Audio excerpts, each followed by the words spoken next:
Among the observers of the first kind, sometimes a person observes Shabbat because his employer forces him. That is, the rule is that a person has an employee who is desecrating the Shabbat. If he tells the employee, "You don't stop desecrating Shabbat, I will fire you from the work," is that he has to say that he will observe Shabbat or else he will fire him from work. And where there are no other jobs, he promises the employer who observe Shabbat follows that he is observing Shabbat because the employer forces him. This brings up the question, who Shabbat is he observing? Is it the Shabbat that the Creator has commanded to observe?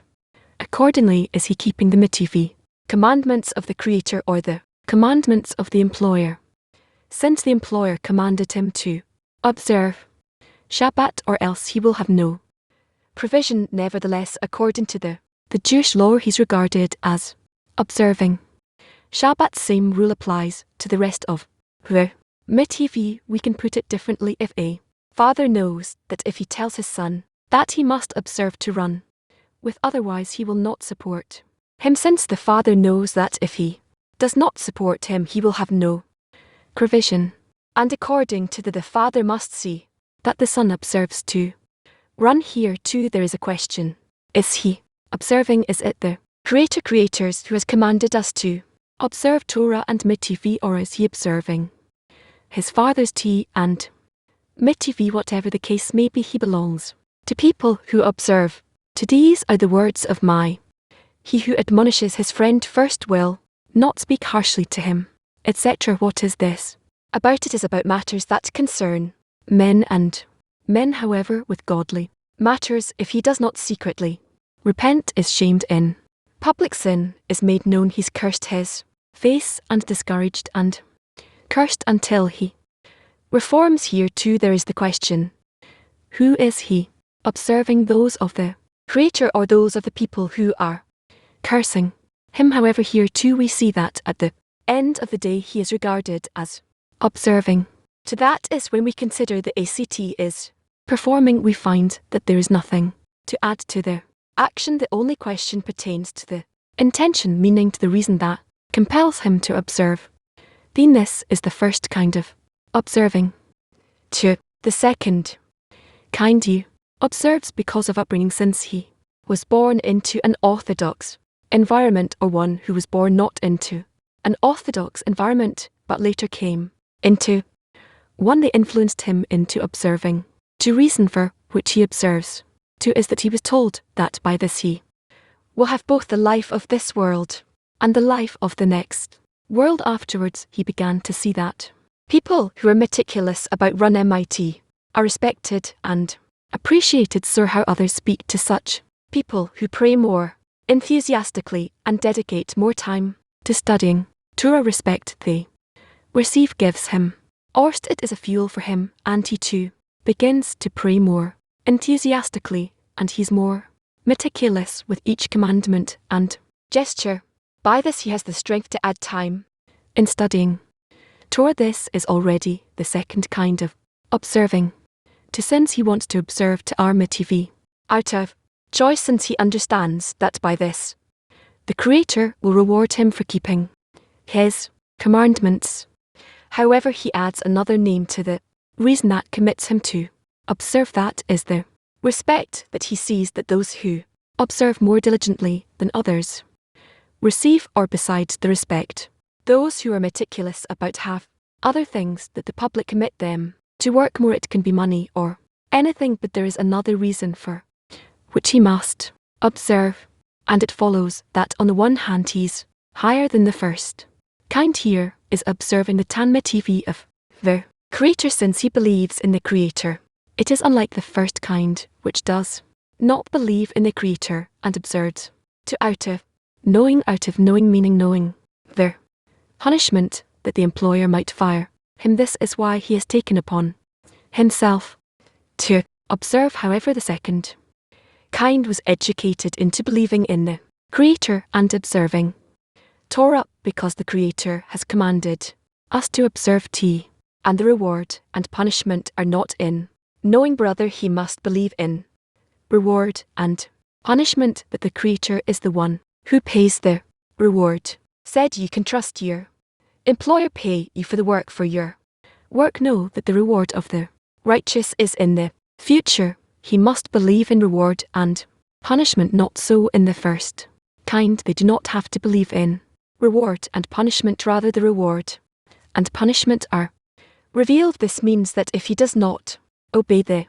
employer and observe to, he would certainly be punished, meaning he will be fired and will be jobless. Also according to the above mentioned words of Maimonides, that he must be degraded, etc. Here too he does not need to believe in reward and punishment, because he feels the suffering of being chased into taking upon himself to observe to run away is something else, because he is actually observing the commandment of the employer and not because of the commandment of the Creator. So it is regarded as only the first kind of the work of their Creator. In the second kind he observes the commandments of the Creator, but adds something else, add another reason to have fuel to observe, to such as honor or money or other things. That is, he has other reasons for which he observes. Words of our sages, this is called anyone who joins working for the Creator with another thing is uprooted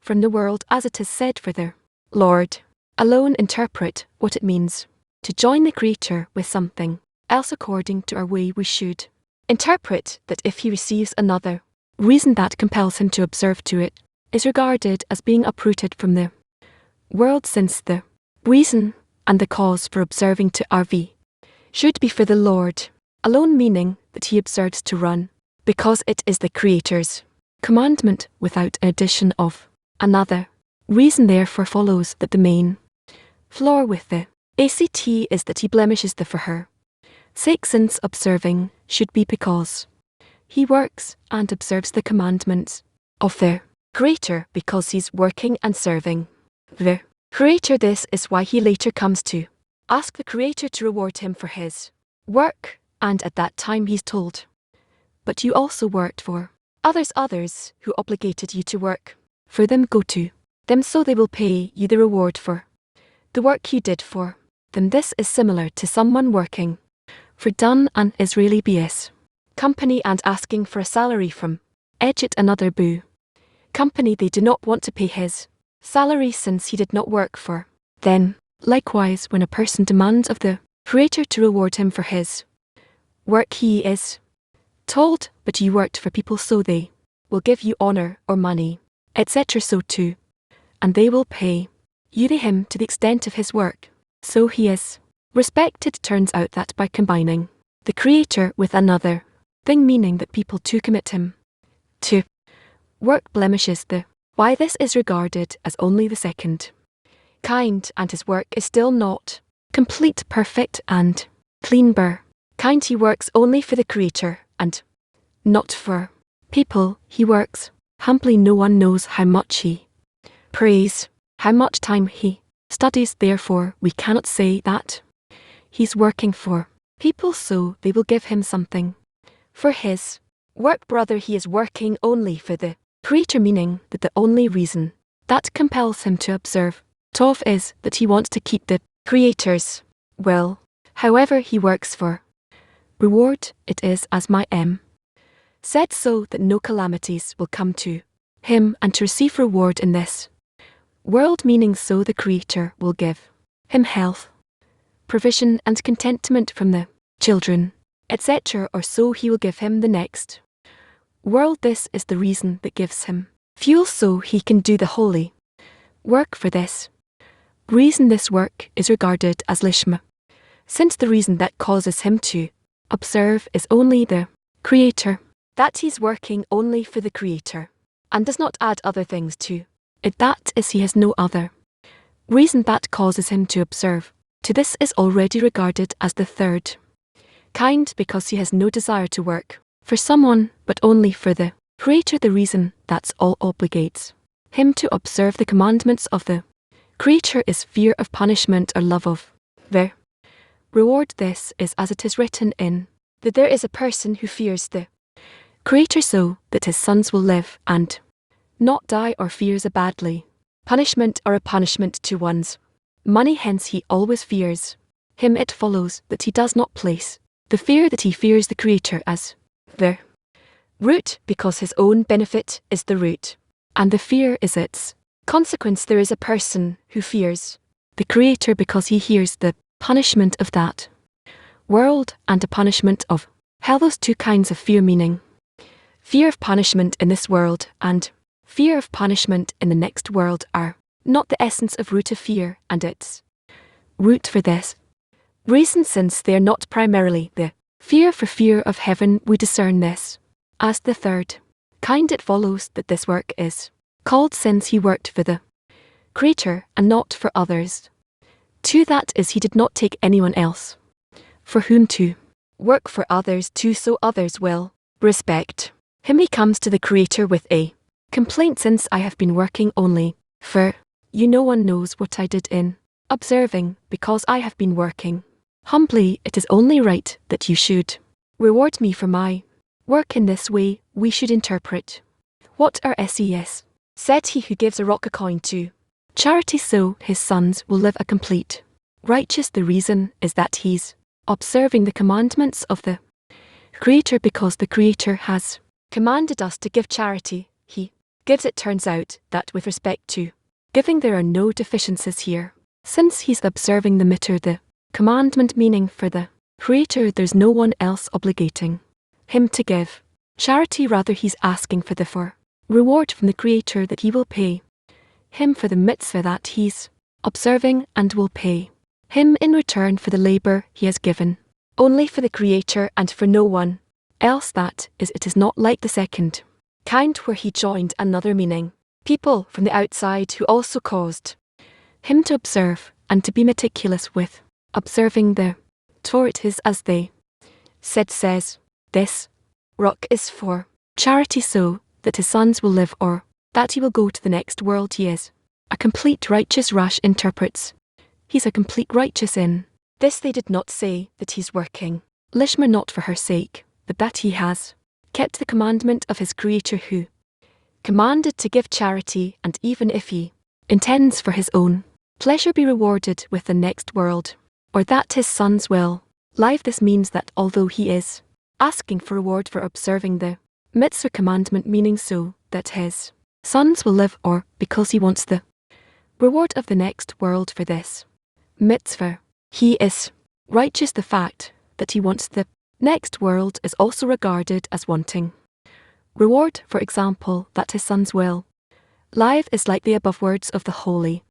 So whether he wants a reward in this world or in the next world return for the Almighty, it is not regarded as the primary fear, since his own benefit is the cause for observing the mitzvah and not the Creator. Still, or ses said here, he is a complete righteous. It is as Rashi interprets, because he's observing the Almighty of his Creator, who has commanded him to give charity and also intends for his own pleasure. Therefore, he's called a complete righteous. This is, as we explained, that because he's working because the Creator has commanded him to observe to run with, he is no one else who obligates him to observe. To this is called, as Rashi interpreted above, it's like the above mentioned allegory, meaning that he works for Ren, but asks for salary from Shimon. This is certainly called lishmer, because he was working for others at the same time, which is called, and also the second. I heard that there are those who try to explain our sages, who said one who says this rock, this coin, is for charity, so that my sons will leave, is a complete righteous, but he conditions the observing of the mitzvah, so they're trying to say that it was written in initials. He is a gimel, complete righteous. Afterwards, when they wrote it in explicit words, they turned the sad into sadik, complete righteous. However, they were mistaken then and interpreted the initial sin sim means the great charity. However, this is probably not the case, since they cannot explain the other verse where he says, or that I will have the next word, since by next he also aims for his own pleasure. The same is so that my sons will live, as the above words of the said. However, the first kind means that he's working because of the Creator's commandment, as the Creator has commanded us through Moses to observe, and we are asking for reward from him, since we worked only for him because of the commandment of the Creator, and not for any other reason. This is why it is called. However, this is only the third kind. The fourth kind observes to run not in order to receive reward, just said Antigono's men of so received from Shimon the righteous, he would say, be not as servant serving the master in order to receive reward, but be as servant serving the master not in order to receive reward. Let the fear of heaven be upon you, Mashimar. This means that it is specifically not in order to receive reward that is regarded as all the Creator, as he concludes and says, and let the fear of heaven be upon you. This means that true fear of heaven is specifically in Lishwar for her sake, without and reward. That is, he does not intend for self-satisfaction, but his only intention is to bring contentment to the Creator. This is regarded as clean, without any mixture of self-satisfaction. This is called the fourth kind. However, we know the question is the Creator deficient, so that he needs the created beings to work only for him and not at all for themselves, but only for the Creator a shred of self-satisfaction if they want to enjoy their work. As well is this work disqualified and not accepted above as a mitzvah that is worthy of being received by the king. Why should create a mind that man who enjoys the work a little? The answer is well known, that it is because there has to be equivalence of form, so there will not be the bread of shame. The rule is that the branch wants to resemble its root, and as the Creator is the giver, the person must receive from someone he feels it as unpleasant. It follows that the restriction and concealment placed on our vessels of reception, so that we do not work in order to receive reward, were made in our favor. Otherwise, it would be impossible to have a choice, that is, men would never be able to do and keep the in order to Beosins would not be able to overcome the pleasure that tasted in, and were it not for the restriction and concealment, as it is known that the greater the pleasure, the harder it is to relinquish it. For this reason, we were given corporeal pleasures,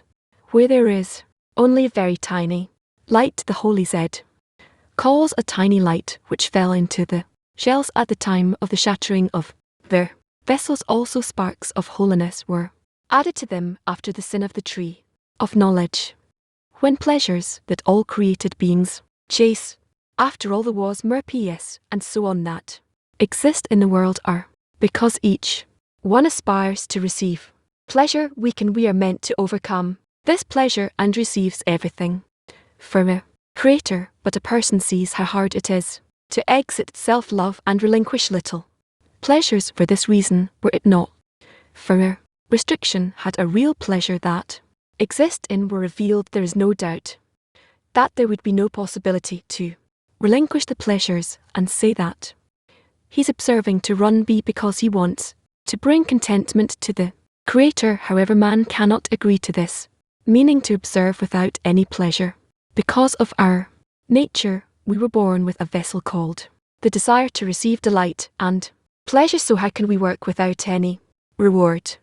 However, we were given one place on which we can work without any reward, that is, even when we don't yet have a taste for it due to the restriction. There is one advice, is the work on the greatness of the Creator and how privileged we are to be serving the King.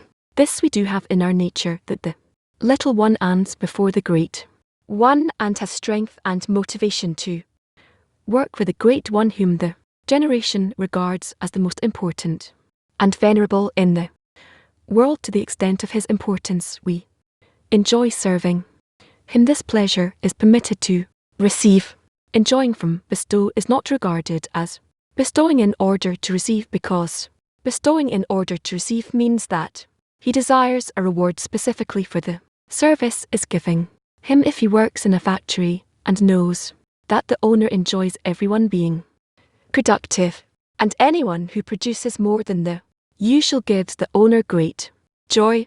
Therefore he tries to produce more than the other worker so as to delight the owner. However, afterwards he wants the owner to reward him for trying to delight him. This is conned that on the one hand he gives, but on the other hand he wants reward. This is called bestowing in order to receive reward. This is not so if a person is serving the king and says to the king, I do not want anything in return for the service, because I enjoy the service alone, and I do not need to receive any reward, since I feel that anything you give me for the service that I'm doing for you will blemish my service. All I want is the service. Do not give me any reward, and this is my pleasure, for it is a great honor for me to be rewarded with serving the great the king. Of course he cannot say that is bestowing in order to receive, since he does not want to receive anything in return. And why does he not want it? Is because he derives great pleasure from serving the king. It follows that this is regarded as bestowing in order to bestow upon an important person, and a person measures the importance of the king according to the ENT of his joy of serving the king, since the more the king is important, the more he enjoys. For one who serves the greatest in the city is not as the one who serves the greatest in the country or the greatest in the world. This is regarded as true, that is, he enjoys the giving itself, since the main point of bestowing was for the purpose of equivalence of form, that is, as the creator is the giver, so the creatures want to be givers, and we should certainly say that the creator enjoys his giving. It follows that if the creatures bestow upon the creator and there is no joy, there is still no equivalence of form here, since the creator enjoys when he gives to the lower ones. This means that the joy results from the act of bestow, and if we must receive something in return for the act, then we are blemishing the act and say that there is no wholeness in the act.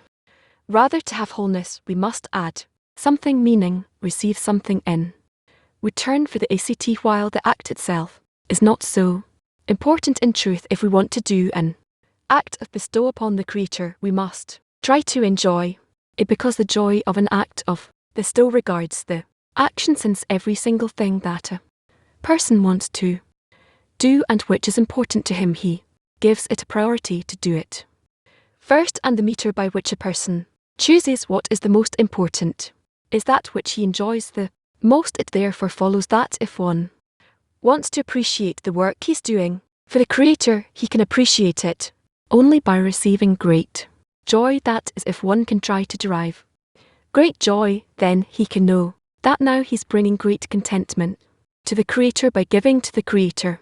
When he observes his commandments, that is, a man desires to bestow contentment upon the creator, but does not know what he can give to the creator that will delight him. For this reason, when it is revealed to us that he has given us, and if we observe them he will enjoy, we are certainly happy that now we know what to do for him. We therefore see that we were given the blessing to do while observing, since we say, blessed are you, the Lord giver of the Torah. It is written in the MIT that we thank him for giving us, for example, the mitzvah of the, for example, we are all happy that he instructs us what to do that will delight him, and we do not need to search for things that will delight the creator. Question is, how can we increase our pleasure while performing the mitzvah? Answer: there's only one way to try to attain the greatness of the creator, that is in all that we do, and we want our reward to be the feeling of the greatness of the creator, and all our prayers should be to raise the from the dust, since the creator is hidden from us due to the tzum that took place, and we cannot appreciate his importance and greatness. Therefore we pray to the creator to remove his concealment from us and to raise the glory of To, as we say in the 18th prayer of indeed give glory to your people, that is, give the glory of the Lord to your people, so they will feel the glory of their king. For this reason one must try to remember the goal while studying too, so it will always be before his eyes what he wants to receive from the study, that the study will impart greatness and importance of the Creator also, while observing the mitzvah, do not to forget the intention that thanks to observing the mitzvah the Creator will lift the concealment on spirituality from him, and he will receive the feeling of the greatness of the Creator. However, it is hard work, observing with the intention to thereby be rewarded with approaching the Creator, to obtain the greatness of the Creator, so he can bring him contentment because of the importance of the Creator, that this will be his reward, and he has no desire for any other reward for his work. The body does not agree to work with this intention. The Holy Zoe says mighty men roam from city to city, and are not pardoned. The mixed multitude ban them among them, and in many black places they are given only rations. There will be no rise to their fall, not even momentarily, and all the sages and mighty men who fear sin are afflicted, pressed, and in grief they are regarded as dogs' children, weighed against fin gold. How they are regarded as clay jars, out on every street, etc. These mixed multitude are rich, powerful, joyous, without sorrow or affliction whatsoever. Robbers and bribers they are, the judges, the heads of the people. We see in these words of the Zohar that it distinguishes between sages and mighty men who fear sin, and judges and the heads of the people who are regarded as the mixed multitude. He says that the sages and the mighty men who fear sin are afflicted and stressed, while the judges and the heads of the people are rich, peaceful, and joyous, because they are the mixed multitude. You should understand the meaning of mixed multitude, that because they are the mixed multitude, they have joy and peace. We see that in the argument that Jacob had with Esau. Esau said to Jacob, I have enough, and Jacob replied, I have everything. We need to understand the difference between enough and everything. It is known that this is called everything, that it is regarded as righteous, as we say in the prayer to you, Lord, is the greatness, the might, the grandeur, eternity, and splendor. It is so because everything is and righteous, called only gifts to the as it is known, and as it is written in the Holy Zohar. This means that the degree of why is that who takes nothing for himself, but all his works are in order to bestow. Certainly, when a person begins to work on being righteous, meaning not to receive any reward for himself, and work only in order to bestow contentment upon his Maker, the body disagrees and gives him obstructions. It does everything it can to interfere with his work. At that time, a person is constantly afflicted and has no peace with the situation he's in, because he sees that he has not yet come to be a giver upon the Creator. Rather, everything he does is still without the ability to direct it in order to bestow. He is always afflicted over it because of the sorrow of the called in. The in exile, he is in pain that for self-love he has the strength to work, but where he sees that his will to receive will not have anything, he is negligent in the work. It follows that after some time of exerting in the work and wanting to see some closeness to the Creator, he feels each time more of the truth about him that is truly remote from with the Creator, that is with respect to equivalence of form, as in, as he is merciful, you too are merciful. He is the opposite. Previously, he thought that he wanted to bring contentment to the Creator, and that there will be some joy in this. He hoped that he would receive for his work the reward of this world as well as the reward of the next world, but now he sees that he is powerless to work for the Creator, but it is all in order to receive for himself, and not at all to bestow. What he sees now is that he is worse than when he started the work. When he to work in the third kind, he had joy and peace because he knew and believed that each day his possessions were accumulating into a great amount. Each day when he does good deeds, the reward of each mitzvah is registered to his account. That faith caused him joy and peace because he saw that he was advancing in the work, meaning that his possessions were growing each and every day. But now that he has moved from the third kind and has begun the work of the fourth kind, which is work not in order to receive reward. He is afflicted and pressed because he's examining himself with vessels of bestow how much he has already acquired. Of this, surely at that time he sees the opposite, that each day as he exerts and wants to achieve closeness to the Creator, meaning to have a desire to bestow, he sees the truth that each day he is growing more distant according to what said. Why does one see that he is growing more distant? Since each day he's doing good deeds, and accordingly the deeds should have brought him closer. Our sages said, I have created the evil inclination. I have created the toe as a spice. Therefore, why does one who begins to work in the stove see that he's growing worse each day? He says that it is not so, that in truth he's not regressing each day as he thinks, rather each day he's moving forward. The reason he sees that he has become worse is that first one needs to see the falsehood and the evil, and then it is possible to correct them.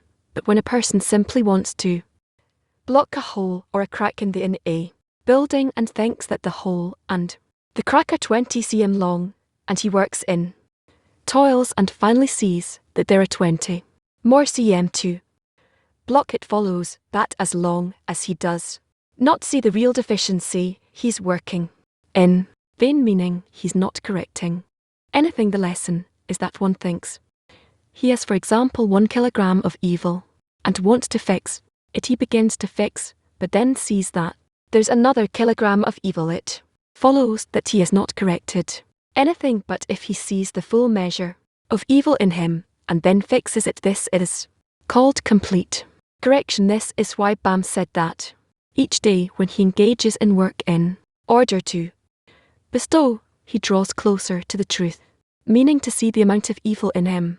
In a dark house, it is impossible to see that there are dirt and garbage there, but if you bring some light inside, and you can see that there are dirt and garbage. Similarly, when a person begins to engage in tea, in the, and illuminate for him more each time to see the truth about the measure of evil in him, it therefore follows that each day he is moving forward until he reaches the complete evil within him. Then when he begins to correct, a complete correction is made so that afterwards he can put in his the delight and pleasure that the Creator contemplates it giving to the creatures, as it is written about the purpose of creation to do, that it is to do good to his creations. We find this matter in the Exodus from Egypt. The Holy Ar said that at the time of the Exodus from Egypt, Israel were in 49 gates of impurity until the King of Kings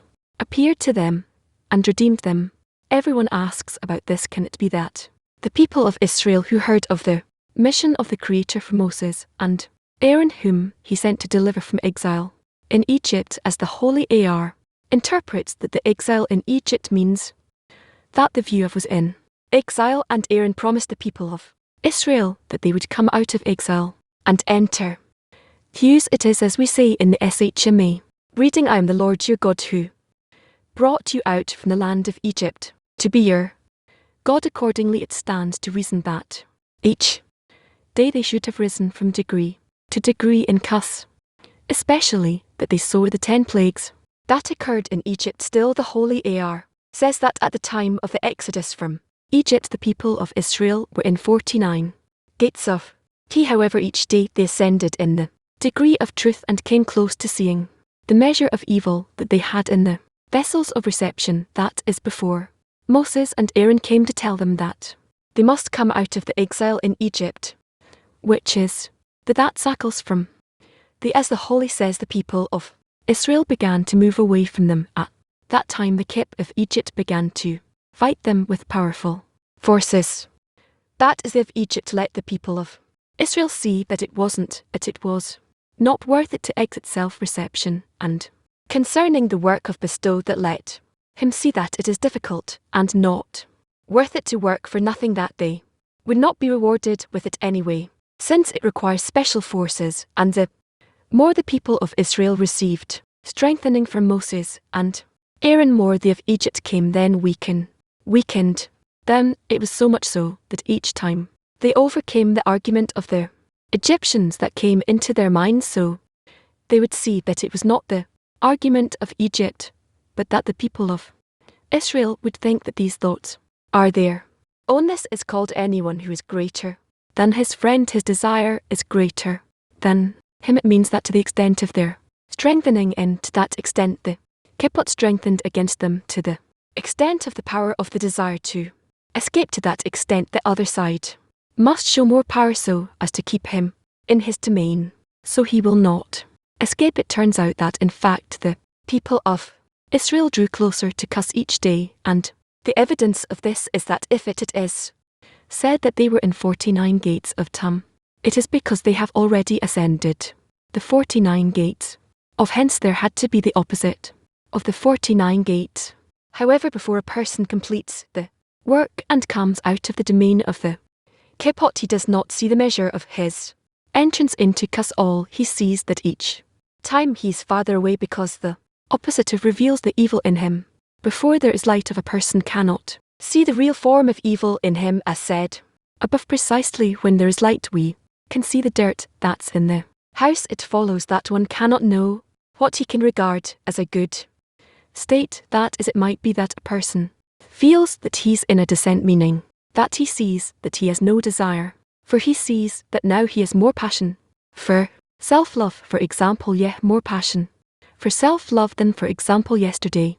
Thus a person should probably say that yesterday he was in a state where he regarded people who were concerned about with corporeal means with satisfying the will to receive. He stayed away from them and could not see intelligent grown-ups degrading themselves into being in such a lowly state, but now he sees that he is one of them, and he has no shame in feeling his loneliness. Rather, it is an ordinary thing for him, as though he never thought about spirituality to understand it.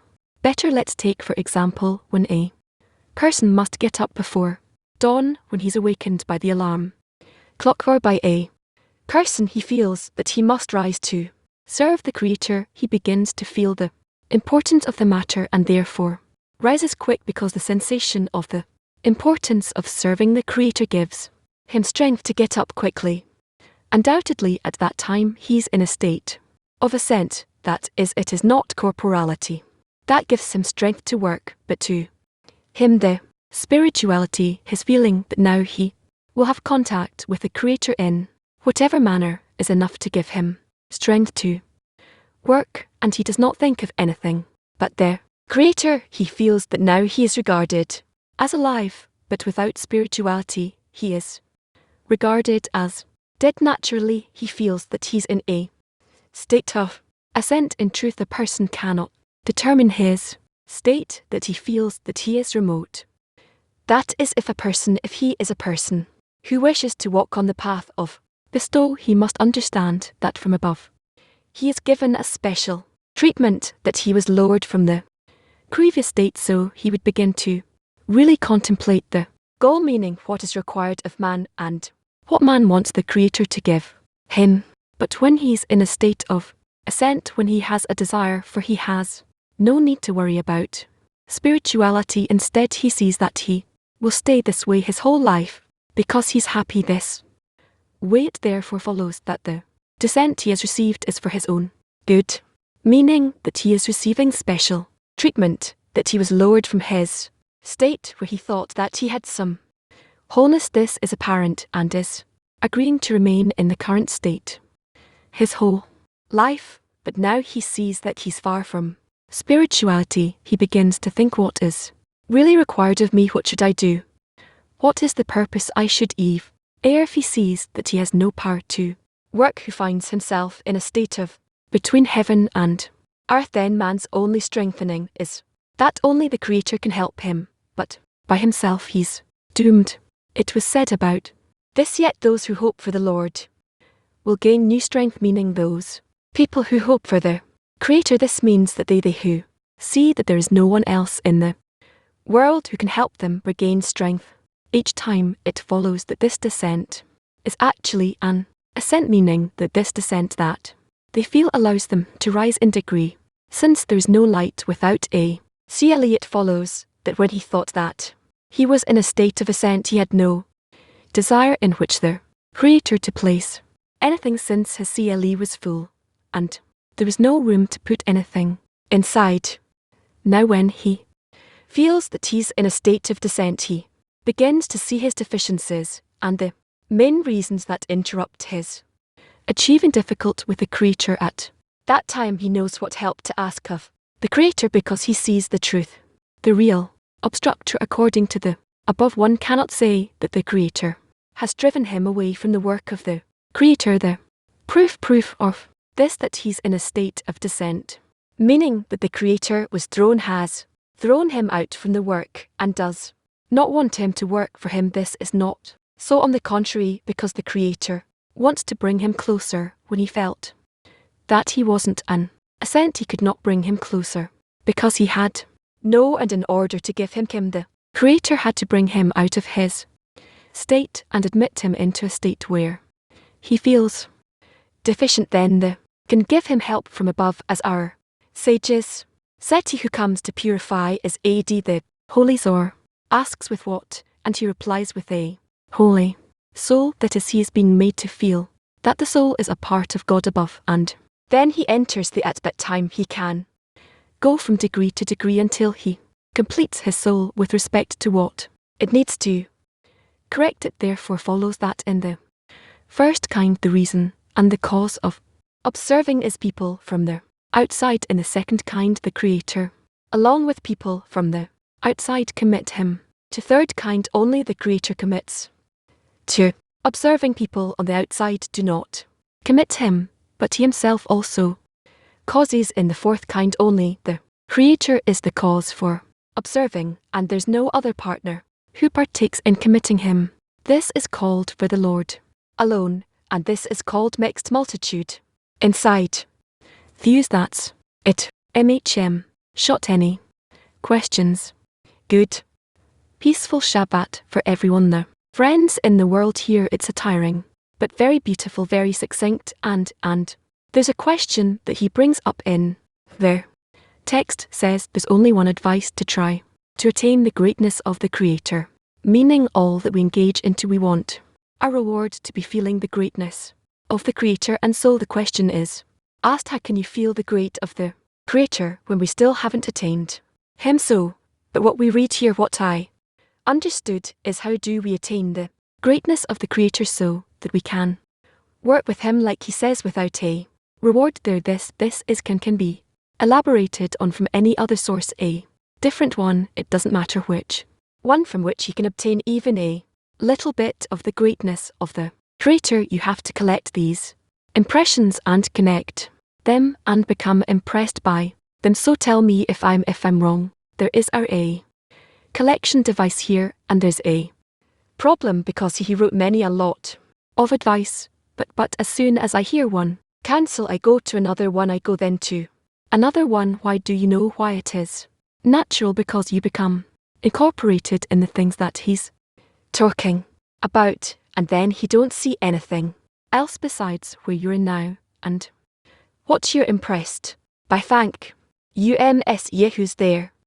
Grandpa. Nice. There's a sentence we know that says that the paths of the Creator are hidden, and the righteous will prevail, and the wicked will fall in them. My question is, why do we have to feel like we bring contentment to the Creator? Why can't we do this? Because it's a commandment of the Creator itself. Feeling contentment is also a commandment that we have to enjoy it. We say we have to bring him contentment basically by observing his commandments. Yes, thank you. Good morning everyone, and to you, Rob. It's a wonderful article that really gets us closer to reach the greatness of the Creator, but he says that during an ascent person is willing to stay there, and then seemingly the Creator pushes him away so that he makes this scrutiny. The question is, how do you then hold on to the greatness of the Creator, specifically in that place where you maybe even want to run away from the work? Of course, it increases the deficiency to bestow, but how do you then hold on to the greatness of the Creator precisely out of that? But we want to get closer, we feel far away from these changes in our measurement of the distance. We do get closer we do attain something and its opposite what you say is in the opposite state. It's very hard to do this. Do you need something in that moment that will give that or a memory of the previous state in all of the states which we operate in our life? This is how we attain the matter, like feeling it and its opposite, and then comparing between them. This is how we build. This is how our will to receive is able to measure where it is. That's under the condition that there's a measurement tool, right? He came into a state where he entered a place of bestow, because until then this doesn't have measurements to measure with. Yes, he also writes about the greatness of their creator, that the importance of the king is measured in a person to the extent that he enjoys serving the king, because the more important the king is, his pleasure is greater. So we know that we have an ability to serve the creator through the 10. Actually, the 10 was given that through them we can serve the creator. So that means that if the creator is great in my eyes, or not, so is it correct to say that the 10 is great in my eyes or not, that they have importance for the 10 because they are the vessel that through them I can serve the creator? So that's the relation I'm supposed to have. Yes, if you arrange it this way. So how if a person wants to increase his relation towards a attendant, they will be great in his eyes. What's the advice? Invest in it as much strength as he has to put in, and to ask the creator to let him see the friends on such a high degree so he would feel he's the smallest. He depends in them, so on, so forth. What does he depend on in the 10? What should they be for him in the 10? He builds himself to fill the creator correctly in order to bow down before him. What can the T do? Every friend, so their value will rise before every 10. What's the advice for a 10? Everyone needs to be impressed by one another. The 10 make a friend get an impression. Is there something practical we can do? Yes. What? How do we do it in our lives? I believe that we're giving an opportunity to someone to perform in action, and then he feels the value of the one who asked him to do something through actions. Yes, so the 10 has to demand, attend to perform actions. Yes, the 10 must demand from each and every friend to do such actions. In total, they will be impressed. They will have this impression from all the friends we know, we read for many years. Each one knows what we need to do, what actions. When a person finds himself not able, it's not important to do these actions. He should come and ask from the 10 for help.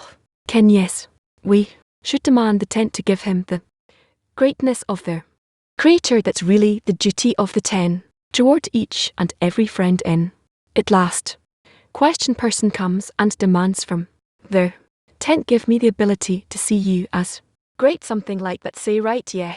Let's say just to demand in those words. How does it happen? What do you mean? How does it happen when a person comes and says, listen friends, I'm demanding of you more greatness, to see you greater. I want to just like that to ask for it. Yes, and that works. It has to be this. Otherwise, why do I need a 10? Why do I need a 10? For but if I have a demand from the 10, so where's my responsibility? Here, yeah, that's your responsibility too.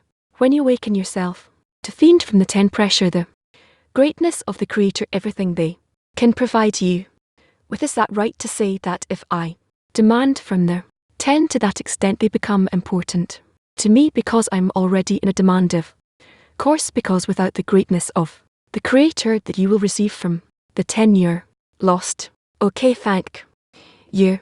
On one hand, I get greatness of the creator from the 10. I get inspired by the friends. On the other hand, I recognize that in a lot of actions I do them to get respect. I'm embarrassed not to come on time. On one hand, the 10 lifts you. On the other hand, it's as if they bring me back to the state that I don't work for the creator. Wherever you can't work any other way, the 10 will pressure you through your ego. So what do we have to demand in those states? Have to hope that it changes, to ask, to pray, to connect to the T, to use whatever means you have in order to be connected to them in such a way that will advance you.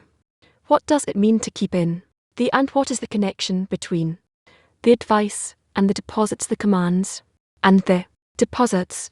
We'll learn about that. You have to find the source material for it. Sure, in 18 deposits and devices are all the commandments that it we have to find explanations for it. It's not just it's not something you say in one line. He talks about 2 parameters. Here there's like combinations of 4 states between them. Yes, that one is who. Are you working for either the creator or anyone else? Second is what the reward you want either for yourself or to give contentment to the creator. Also in development we learn that there's always motion between those states. It's not constant ones, this that.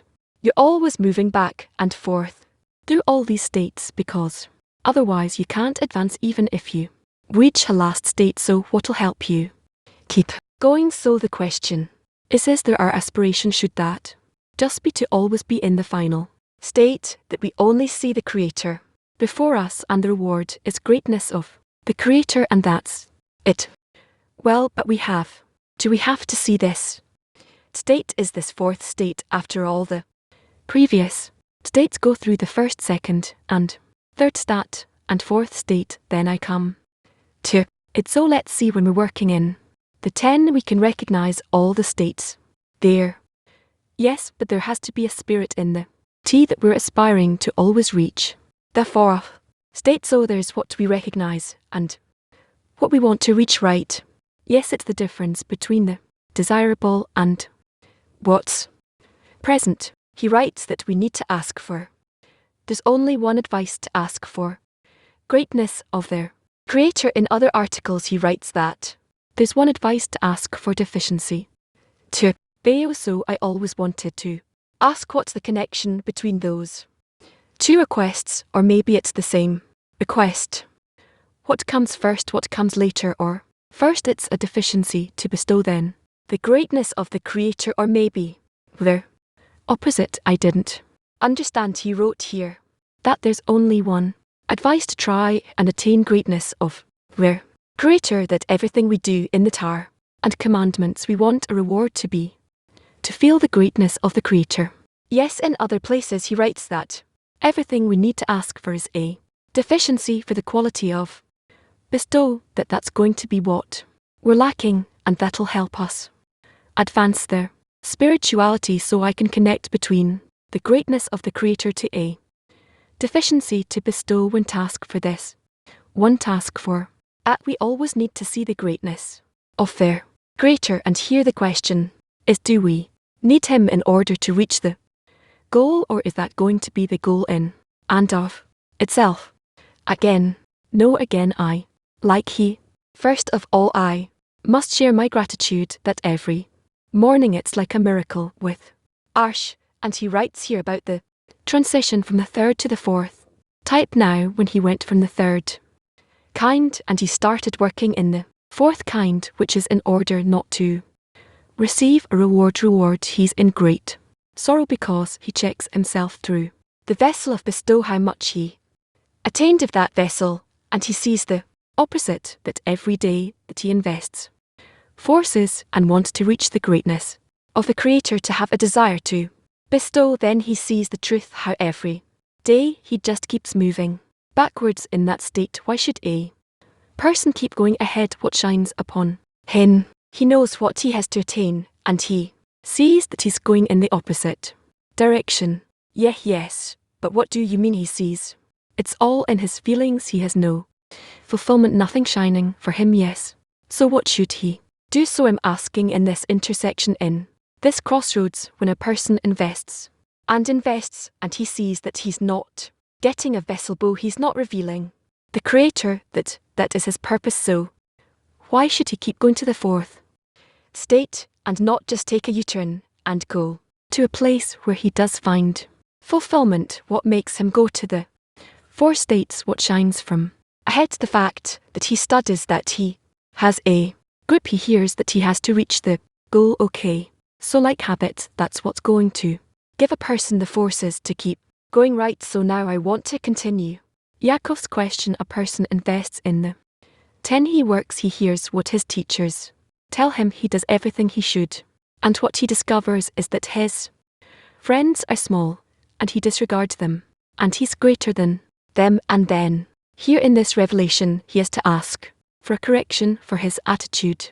Right to say so. What is that correction? How do I know that this correction, let's say I feel sorry that this is how the Creator is showing me the friends that sorrow, that sensation, that's enough for the Creator to correct anything in my attitude, or should it be my active action? It depends. But you're speaking of in real states. Why? Because if that's revealed to a person in this way, then it's revealed. He's already drawn forward with this flow. What flow? That's how the Creator is showing it to him, how that's how he accepts everything. That's what I'm asking. He's not accepting it. This is I'm speaking really from the work in the 10. Their friends, that this is how they see the state. Here I hear you telling Job, demand of the friends that they will do 1, 2, 3, 4, because otherwise you won't have the forces. On the other hand, when you demand from the friends, I don't know theirs, like to be more precise in the work in the, especially in the state war, in that we're about to be independent in the work in the T, and that's our source of energy. That's what it should be on one hand to demand of them. On the other hand, if your demanding is so you move yourself away because nobody enjoys hearing that, and you're also dependent on them. There are a lot of things here I don't get your confusion. When I'm talking I feel I'm confused, but maybe if we could put and make an order of the work in the T. What till I demand, what I can't, what's the correction I need the Creator to do on me in the 10. You've asked 10 on that they don't like that. I asked that from them. I probably don't know how to ask, so what do you want? Then, in other words, you have no question. Nothing is bothering you. I would like all my friends to be in the morning lesson all the time, because they know that if they won't be so, I'll gradually start disregarding it, and I won't come. I'd like them to come to our meetings that we keep. If they don't show up, they should let us know. I'd like a lot of things that I would like, and they don't want these things. When I demand these things, they don't take it as something good. It distances us from one another, and you keep all those things. You observe them. I try tres not ye. How do I perform all those things, and you demand only those things that you are observing? What we decided as a tent to do. What about those things that you decided and you yourself are not observing? I don't think there are such things. Maybe in the inner work, love of friends.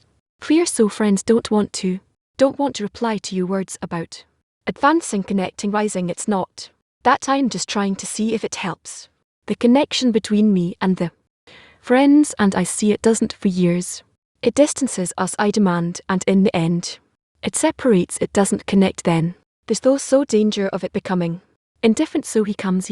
If he doesn't come, he doesn't. I put me in a tea with him anyway. This is a confusion. You have answers I can ask about it. Maybe it'll help scrutinizing. Ask. I have great friends in the 10 who give a lot of example in their actions, and I see a very big gap between what they do and me. I never ask them to demand in a clear, external way out loud. On the other hand, it's always felt in me that they have an inner demand that shakes me up, that I must be like them. Is that the demand? Is it enough that internally we feel it? Because I always feel that this demand shut me up on where I am and how I have to be like them. Should we express it on the outside, or is that such a demand? You didn't answer. You asked the question. Yeah, I'm asking because it sounds like it's a demand. I'm asking if that's a demand. A demand can take place inside a person's heart. Now, how does a person relate to it? How does he correct this demand? Can the Creator created one against the other when we advance on the path, so the deficiency grows, and then there are new discernments. There's a new darkness. And when gone started the complaint, before it he said how beautiful the article is. It's a salvation for the point in the heart, and this is how we advance. Our prayer focuses, our discernments become more and more strong, precise. So one against the other, both the deficiency and the Creator, they both Grow the way I found to cope with it is not to complain to the friends, so whatever I'm lacking I ask from the Creator and I try to show an example. Yes, G and all of us from what said, so we see we have criticism on our work, that there are all kinds of discernments from it, like renewing the covenant higher degree and speaking of the greatness of their Creator. Or do we just let our emotions lead us without obligating ourselves actions of one thing from the other? Otherwise we start trying out everyone to speak. No, weeks ago I asked you this question. What G started, you said I can't demand. I'm not the landlord of the 10, and I listened to your advice and I just kept giving an example and ask the Creator. And I want to tell the friends the stat has changed completely. I thought I can demand from their friends, but I guess that just to give the example, that's what I felt in the 10. Keep giving an example for the friends and do everything you can and ask of the Creator clear. Who else wants to? Hey, if the friend doesn't feel a demand, it means that he's not investing in the 10 possible, because otherwise how can I feel anything if I don't give anything? Yes, my question is through the article. He says usually you work 'cause you like the W and not the Creator. How do you exchange those two? Depends on my state, that's how I feel. It's a state that's dynamic and keeps changing. If it keeps changing, yes, but it has to remain permanent in the end someplace. Yes, some point. So if it should be permanent, what I'm confused with is, first he starts speaking about fear, that you should work from the fear of him being great, that's the only fear, and then you're in more. But then he says that you're stealing a little something because it's a bit of honor and a bit of pride, and then you discover that you're not working for the love of the Creator, but for that pride. So how do you use fear correctly, that it will become fear of love of the Creator and not then my will to receive will steal something that he wants, some kind of other reward? That's a question. Keep thinking. Thank you. No, I also want to thank the Rash. We must thank him. Writing what the internal work is. I agree that the states keep changing, but there's one thing that doesn't change, at least for me. The intention always comes after effect. The more and more I feel that I'm a result of some force, and as a result I can never put the intention before an action, and there's a feeling that the war is always on the intention. So I'm asking, is it even possible put an intention before an act and not after? The intention has to be there all the time, and then you're looking for whichever action that you can attach to. And why do I always fall? It's always the opposite. That's order to teach you, so you would change more and more. It's all to your benefit. How do I change? What do? I ask from the friends to pray for me. I pray for myself. Turn to the Creator even to ask for an advice in that matter. Hello, friends. In the article he wrote that his sub said I have, and Job answered I have a voice. I have all. I have everything. What does it mean that said I have the most, and Job said I have everything? Can we say that it's like the friends in society? Yes, you can say that to some extent. It seems that only children can work with no reward. You told them what to do, they do it happily, so the parents will be happy. Their friends and we, for years we're only working for reward. Now when the point of the heart awakens, it's as if we have to go back and become children. There's nobody to command from above. It's like the vessel isn't aimed. We want to work without a reward, but somehow we have to become kids again. Is that right? No, it's much higher than that. What does that mean? Work without a reward is the highest form of work. Children can work with no reward. Why? Without a reward they have a natural feeling of connection that they need it, and so on so forth. They don't work against their will to receive. They don't feel they have a W to receive. Okay, that's fine. You also had that, and if in the future you'll have such a feeling, you'll work simply. So it's a lot higher than that. Yes, Tia. Okay. It's such a long article. We spent almost 2 hours on it. How it was an hour and 5 minutes of reading. What do you mean about an hour and 10 minutes? We read for an hour and 10 minutes, and since then 35 minutes we're asking questions. There's also World CLE. Who want to ask? Must. Chalem. The third part of the article we write that when a person believes he a kilo of the W terhis, he starts correcting it, and then he sees that there's another kilo, so it turns out he didn't correct anything. If a person sees all the evil in him, it means he ended his correction. How can that be that a person sees all the evil in him, and that's the correct state? Because you came to a place where you see the truth, your ego, that your ego fills you 100%, but we're saying that the ascent takes place on the degrees, and each time we discover a bit of evil we correct a bit more and discover more. Or I didn't understand something. Yes, that's how it happens here. He writes that only under the condition that you see all the evil in you. So how can that be? You see what you see, and you see only the evil. What's the problem in any given moment?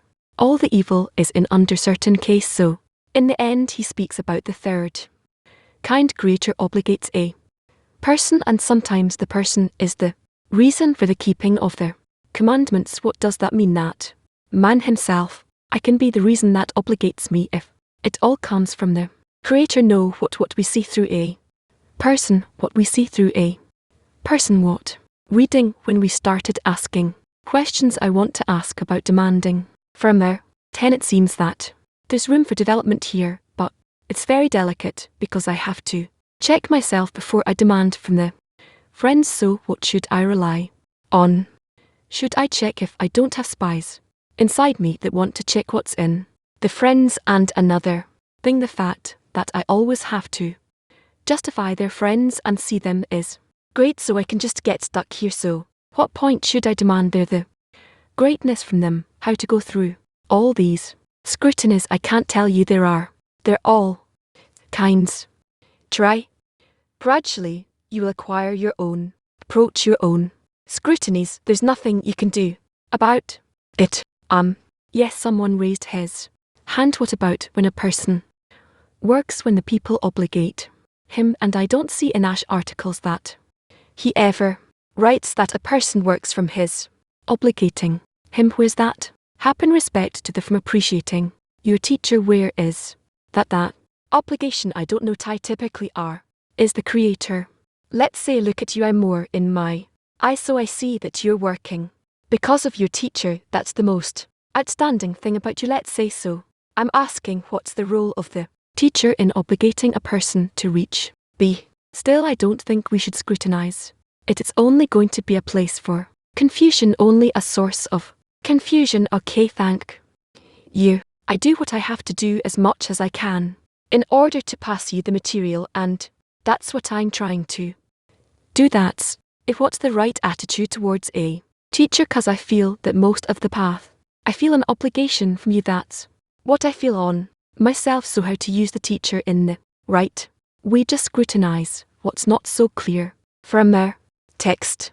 K article is very detailed, but in the end he summarizes it to the four states. So simple question, but what is that work in that he's talking about? Observing commandments. So there has to be a difference in each and every state in that work. There has to be a difference in what work. He says that there's a work in every time. There's like a different motivation that motivates you in that work. So there has to be a difference in the work itself, right? Each time you understand it a little differently compared to what you're demanded of, what you're obligated to do. Question, and is there a difference in the 10 also from within the 10 from us a result of our entire lives? We don't know exactly where it's stemming from, but each and every moment that we have changes, and we sometimes begin to feel them and try to arrange ourselves relative to them. That's how we act.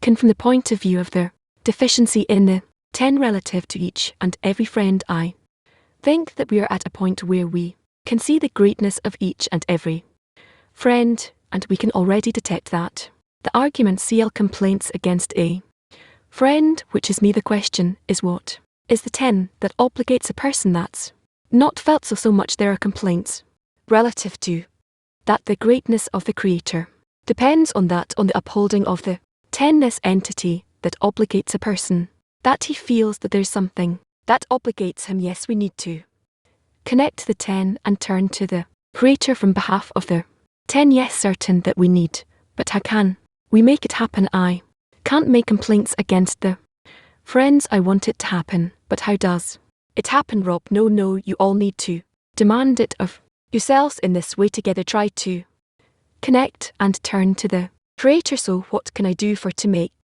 that happen? Awaken the and everyone needs to connect and turn to the Creator. How else can you do it? 1 can't do it, 2 can't do it, 9 can't do it, 10 can do it. Okay, so no questions. Yeah. The transition between the states comes from above 1 to 2, 3 to 4. Yes. Yes, it reminds me of something else in the work, which is the first state when you work in the 10 is the friend. Say the 10 obligates me to work. A friend said, out of shame, out of just wait for something to change me from state 1 to 2. No, work with all the friends before you in the 10. You have 9 examples. Connect to each and every example, and then you'll see what pace you get. What does it mean in the work in the 10? The third state, where people from the not that important, but the Creator is third state, that only the Creator is obligating to perform the yes. And what about the friends? The Creator's obligating us. We need to pay attention to him and to try and keep the, because it's the upper commandment, meaning he doesn't need any influence from that state. The people on the outside don't belong to this, not others. I'm talking about with us, a person in the third state. It doesn't require outside influence from his friends. In the 10 he works rel to where Creator works before the Creator. He himself causes that's written. And what about the friends? What about the 10? In that time, what does it work with them? We keep going, each and everyone. When he says, when he talks about one person, that means everyone, the whole 10. Yes, there are no individuals at that point. No individuals, because they have connection with the Creator. He obligates them to perform that's on the third state. Yet in the end, everything the Creator does to us as individuals and as a 10, he does it in the end. So we will turn to him. Is that the only reason he does anything? Yeah, if that's the case, I'm sitting in a restaurant, I'm ordering some food, I don't get exactly what I ordered. I come, I demand, I say, it's not right, I'll throw this out, change my dish. Why? It's a 10 as individuals. When we invest and we do the work and we ask and we don't get what we need, what we ask, we don't go to the host of the Creator in demand. Why is it not natural to demand of him from the Creator? Yeah, why natural? Very natural.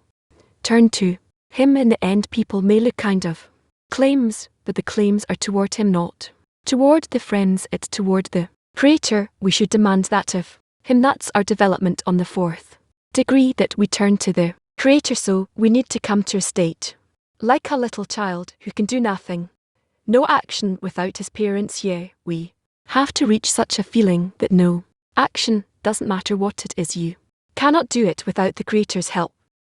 We have to come do that. Yeah, how do we come to such a feeling? How do we come to such a state? Because in big things we do it. The Creator arranges a state, but you can't handle. You turn to him like a child, but in everyday situations we think that we can do it alone. But you say no, we can't. Read those 4 degrees and we'll see. Okay, I don't know what you want. They cover everything for you. Thank you. All right, what are we doing next, Mr. We have exile and redemption, or the second commentary on the Exodus from Egypt, from the gate of intentions. So exile and redemption, or the gate of intentions, X and redemption. Where are we in it from the beginning? So let's read that. What can we do? Let's go to next part of the lesson. We are reading in the writings of page 469 in the Hebrew edition. Exile and redemption. Again, writings of B. Exile and redemption. Tile harmony between religion and the lore of development or blind fate. And among those nations you will have no repose, and there will be no resting place for your feet, and that which comes to your mind will not be at all in that you say we will be as the nations, as the families of their land. Creator will evidently show us that Israel cannot exist in exile and will find no rest as the rest of the nations that mingled among the nations and found rest and assimilated in them until no trace was left of them. Not so is the house of Israel. This nation will find no rest among the nations until it realizes the verse, and from there you will seek the Lord your God, and you will find him, for you will demand him with all your heart and all your soul. This can be examined by studying Providence, and the verse that says that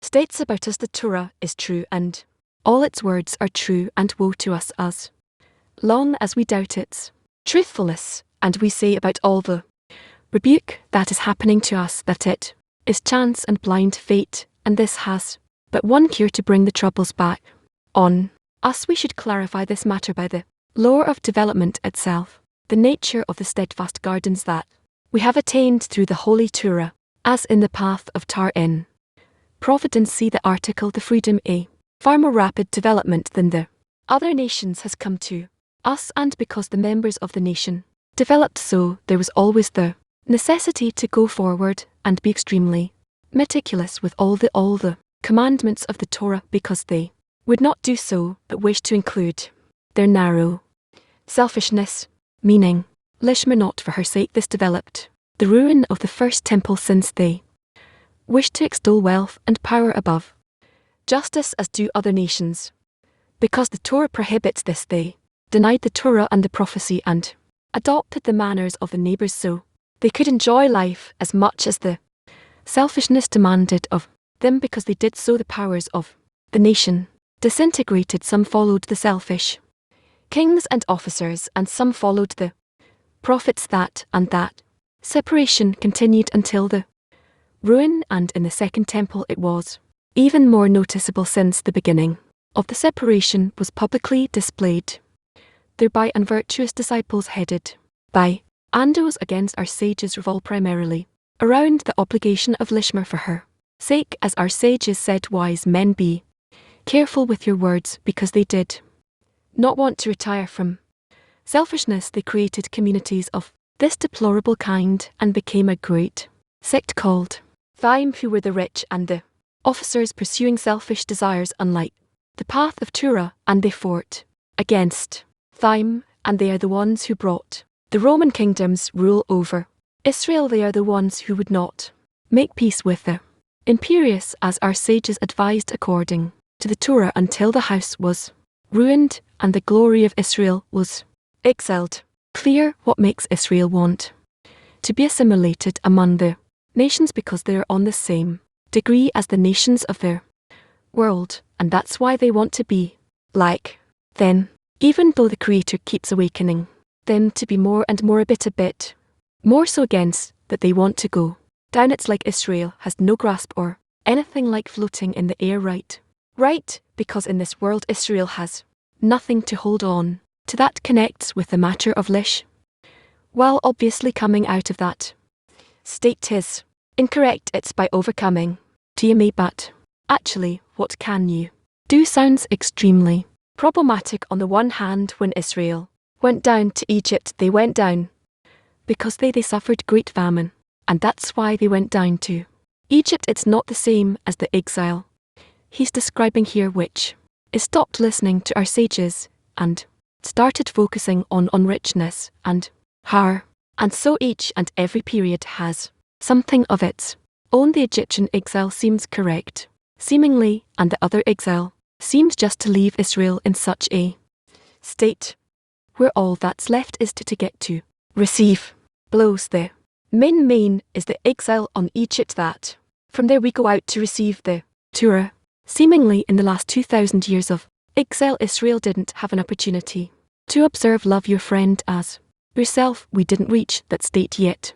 In the development, all the exiles were in order to develop in us a sense of recognition of evil and an attraction towards the good. The exile has a lot of roles, so this exile is very, very different. The last one now, it's very different. Yes, look what's going On what the difference we just read. This it describes our state right now. What's the difference between what happened then and what's happening today? Our relation to the nations of the world is the same, we towards them and them towards us. You're right that nothing has changed. Speaks of separation, that those who want this culture or that those who separate. Right, so how did we advance? Are we destined to repeat the same mistakes? How do you advance now? We are in the last exile, that's it. Before there's only redemption. I can't say when, but actually we went through all the exiles. But what we see with our eyes, what he writes, it's like he was reading the news, and he's describing what's happening in the nation. Well, that started a long time ago, that the nation doesn't want anything except for just us have quiet life without any changes. So what did we learn 2,000 years? 2 exiles back, then we back now. He's describing the same state. Learned that we are in a state that we cannot reach any other state if not with the help of the Creator, and in order to reach the help of the Creator we need to equip ourselves with a deficiency from ourselves for it. So in the end today we come to a point of recognition of evil in our desire, recognition of the good in the Creator's desire to manage us. This will be the property of the masses, or like back then only few would. No, it'll be the complete redemption. Okay, yeah, where's the line? Is the line crossed to between saying this is reality, how it runs reality, and justify him, and between blunt his teeth and don't take the advice of S and B us, and immediately rise against them and destroy them when they're young before they separate, break down all of society. I still can't say all these things can so awaken again and again. The order of the process is already at the end of the earth. Repeat Gad's question. If we've been through 2 exiles, 2,000 something years, and we're seemingly in the same situation, what's the purpose of all those generations that we got through? So we go through all the exiles in all the states. We can see that everything that happened in all these exiles are already in our time. We're able to see it. Nobody's able to see anything. Why did we spend all so many lifetimes? If we could see it, fine, but today in Israel we have such a situation. It's as if it's describing what's happening today. So all these 2,000 years, what's the purpose of all those years? Our role to understand that we have no choice, just like he writes. We need to turn to the Creator and cry out to him that only he can change our state. We won't be able to turn to him once again, ruin, and no, there's no such thing that we won't be able to. It depends on us. We've already absorbed, we're already holding on to all troubles in all states that we had. That's why we are able to demand and to understand. Today we see people who are willing to destroy the country, not that they absorbed anything and all internalize anything, like they got nothing here. We were in this small group of people who read and understand and look at these things from this perspective, but they are those factions who are willing to destroy everything, and it will always be like that till the last moment. So again, what's the difference? What's the difference? The difference is that if you talk to the general, the part of the nation, they are a lot more. They're much closer to their recognition of evil, much closer. And what will be the thing that will take them step beyond that, to be closer to to turn to the Creator, to turn to the Creator? That's another degree already, but without it we have no correction. It's enough that a small part will do it, and the rest will follow them, because they won't have any choice from all the trouble. Okay, that's what I understand. Understand me. That in this we are all, until we don't go through these states. We can say that this is how it should be, and this is how it will be. But let's hope for the SIR. Can one of the lessons this week I heard end the work, all those corrections that we see in the end, I'll have to make them inside of me, not somewhere outside of me. How in our 10 are we making the correction here? Without going outside. We don't have to go outside each One has to prepare himself to be ready for the complete redemption, that we're all connecting as one man, with one heart. We're all incorporated together in one vessel, and we turn to the Creator to help us ascend from here. I have to see that the ruin is within me, nowhere else. Yes, and each one, and then to ruin, and then fill it in the 10, and connect around that in the 10. Yes, thank you. Did you understand what he said? So what do you want to ask on that? I want to continue internally speaking. He writes that the correction is, people of Israel will not find rest among the nations before the text will be in them, that you asked for the Creator and you found him, and you demanded him with all your heart. And the question is the destruction of the first and second temples of the people. They override this. They took the prophets from the work of the Creator, and they went overboard with the profits from that work and made that the important thing, if I understand it correctly. So the question is, how in the 10 can we be careful of the pleasure from mutual bestow, pleasure from the articles of Rabba Shabam? We hear the whole world Seali, because if the world is suffering, it's burning, and here we enjoy the closeness to the Creator, the yearning for the Creator, and we want to disseminate that. But how can we be careful to take this pleasure to the right place? That's the question. Let's do what we can, and the Creator will finish the work for us. As it's written, we have nothing else to do or expect the judgment of the just and the force to help us. Okay, friends, so where are we in the? So maybe we should read that too. We're reading the title, The Difference Between a Secular Ideal and a Religious Ideal. A secular ideal stems from humanist, and hence cannot raise itself above humanist. Conversely, a religious ideal, which stems from the Creator, can raise itself above humanity. This is because the basis for a secular ideal is equalization and the price of glorifying men and acts, and he acts in order to boast in the eyes of people, and although he is sometimes disgraced in the eyes of his contemporaries, he still relies on other generations, and it is still a precious thing for him, like a gem that fuels its owner, although no one knows of it or cherishes it. A religious ideal, however, is based on glory in the eyes of the Creator, and he who follows a religious ideal can raise himself above humanity. So it is among the nations of our exile. As long as we follow the path of Torah, we were safe, for it is known to all the nations that we are a highly developed nation, and they wanted our cooperation. They exploit us each according to their own selfish desires, but we still had great power among the nations. So after all the exploitation, there still remained a handsome portion left for us, greater than for the civilians of the land. But because people rebelled against the Torah in their aspiration to execute their selfish PLO, they lost life's purpose, meaning the work of the Creator, and replaced the sublime goal for selfish goals of life's pleasures. Thus, anyone who attained fortune raised his goal with glory and beauty. In consequence, where the religious man scattered his monetary surplus on charity, good deeds, building seminaries, and other such collective needs, the selfish ones scattered their surplus on the joys of life, good food and drink, clothing and jewels, and equalize themselves with the prominent in that nation.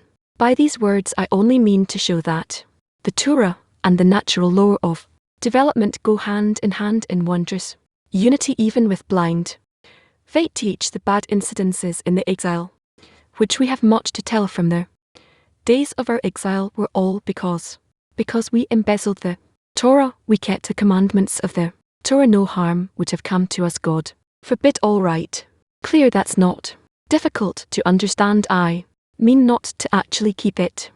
Again, yes, this agreement we discussed among people of Israel thinks it's the same thing what was there during the time of the conflict we see today. I don't know if it's the exact same thing, but the disputes are from the beginning of creation till the end of creation the same. Nobody speaks of where you look. It doesn't interest anyone. It doesn't exist.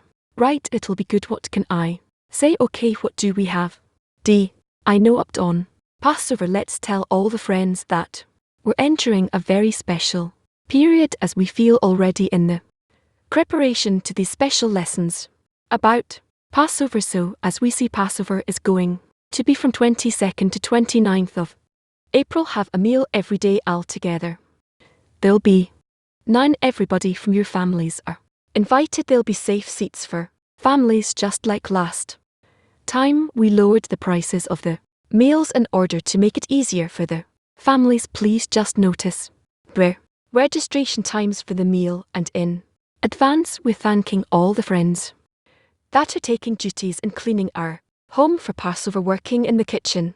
And that's it. Happy holiday, and our broadcast schedule for today, Saturday, we're going to go down to the meal at 11:45 in preparation, and at 12 noon the lesson would Shalom Shalom, Shal, Shalom Shalom, SH, Shalom Shalom, SH, Shalom Shalom, SH, Shalom Shom, SH.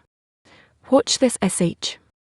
A, B, E, E, E, E, E.